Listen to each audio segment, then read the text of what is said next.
Aujourd'hui, nous allons lire un livre ensemble qui s'appelle La tanière d'hiver du petit porc-épic, un livre de la Smithsonian World Heritage Collection, écrit par Susan Thompson Hoffman, illustré par Jennifer Haberstock.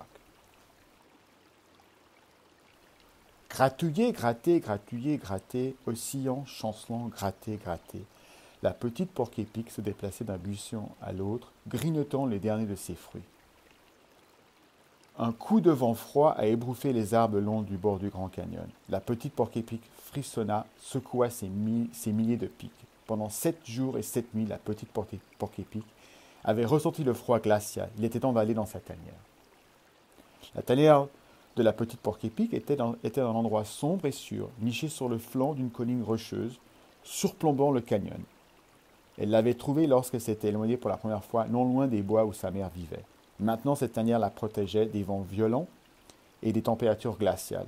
Alors que la petite porc-épic se dépêchait, les coyotes hurlaient au loin, s'appelant dans la nuit. Elle prit le virage du sentier, là au-dessus du chemin, elle vit sa tanière. C'était une grotte calcaire qui scintillait au clair de la lune. Alors qu'elle commençait, la petite montée vers l'entrée, un gros porc-épic mâle est sorti de la tanière. La petite porc-épic baissa rapidement la tête et les épaules. Ses pics s'hérissaient. Le grand mâle leva aussi ses pics et barra l'entrée de la tanière. Lorsque la petite porc-épic fit encore 2 pas vers lui, il poussa un cri strident. La petite porc-épic s'est retournée et s'est précipitée pour se mettre en sécurité sous le rebord du canyon. Alors qu'elle atteignait à nouveau le chemin, elle entendit un coyote dans les sous-bois et elle se précipita vers l'arbre le plus proche. Aplatissant son corps et serrant sa queue contre l'écorce, la petite porc-épic grimpa rapidement. Juste au moment où il se hissait sur une branche, le coyote sauta sur l'arbre et se précipita avec ses pattes avant pour essayer de l'attraper. La petite porc-épic leva la tête et cria jusqu'à l'aube. Toute la nuit, elle a dormi dans le nid abandonné d'un écureuil d'Albert. Le lendemain soir, alors que la petite porc-épic mangeait de l'écorce de pin, un grand-duc d'Amérique plongea sur une branche au-dessus d'elle. Surprise, elle se précipita pour se mettre à l'abri. Le hibou ne l'avait jamais vu parce qu'il traquait un rat à queue touffue sur le sol. Mais, dans sa hâte de s'échapper, la petite porc-épic a glissé et est tombée sur le sol de la forêt en contrebas. Lentement, elle a rampé jusqu'au pied de l'arbre. Elle s'est blessée à l'une de ses pattes arrière en tombant. Et maintenant, elle réalisait qu'elle ne pouvait plus l'utiliser pour grimper. Traînant sa douloureuse jambe, la petite porc-épic repartit vers sa tanière. Elle avait besoin d'un abri. Cette fois, lorsqu'elle atteignit la grotte au bord du canyon, il n'y avait aucun signe du grand porc-épic. La petite porc-épic renifla l'air et grogna avant d'entrer dans la tanière. Léchant la jambe qui lui faisait mal, elle se reposa devant l'entrée. Quand elle a recommencé à avoir faim, elle s'est mise à boiter pour chercher de la nourriture. Au moment où elle commençait à manger, le coyote apparut dans une clairière devant elle. Il était maigre et affamé. Les pics se sont dressés autour du corps de la petite porc-épic. Le coyote ouvrit la bouche et s'est précipité alors qu'il se tournait rapidement pour le frapper avec sa queue. Mais le coyote ne se précipitait pas pour elle.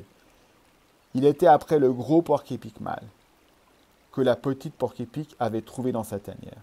Lui aussi se nourrissait sur le sol, mais maintenant il grimpait difficilement sur le peuplier tremble le plus proche. Les dents du coyote brillaient alors qu'il craquait non loin du gros porc-épic, juste hors de sa portée. Se déplaçant lentement et silencieusement, la petite porc-épic s'est retirée et s'est cachée dans un bosquet de buissons d'acajou de montagne. De la neige abondante a commencé à tomber. Le coyote attendait sous l'arbre, ne quittant jamais ses yeux jaunes le gros porc-épic. Soudainement, une branche contre laquelle la petite porc-épic était appuyée s'est cassée. Le coyote se retourna et la repéra. Ses pics se dressaient autour d'elle et ses dents commencèrent à claquer. De son haut perchoir dans le peuplier tremble, le gros porc-épic regardait dans les buissons. Lui aussi avait vu la petite porc-épic. Son odeur d'avertissement forte et piquante remplissait l'air.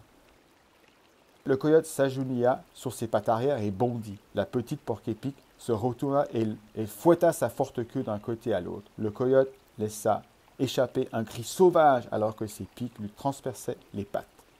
Gémissant de douleur, il boita en s'éloignant. Lentement, la petite porc-épic retourna vers la grotte. Une fois en sécurité à l'intérieur, elle lécha sa jambe souffrante et se nicha dans un creux de la roche. Peu de temps après, le grand porc-épic est apparu à l'entrée de la tanière. La petite porc-épic n'a pas barré l'entrée. Le grand porc-épic est rentré rapidement et s'est retiré au fond de la grotte où il s'est lui aussi mis pour se reposer. Un seul rayon de clair de lune a percé l'entrée de la tanière. Le rayon s'est posé sur les milliers de pics de la petite porc-épic. Raide, son dos et sa queue, ses pics s'élèvent autour d'elle. Alors qu'elle se détendait, ils tombèrent doucement contre son corps.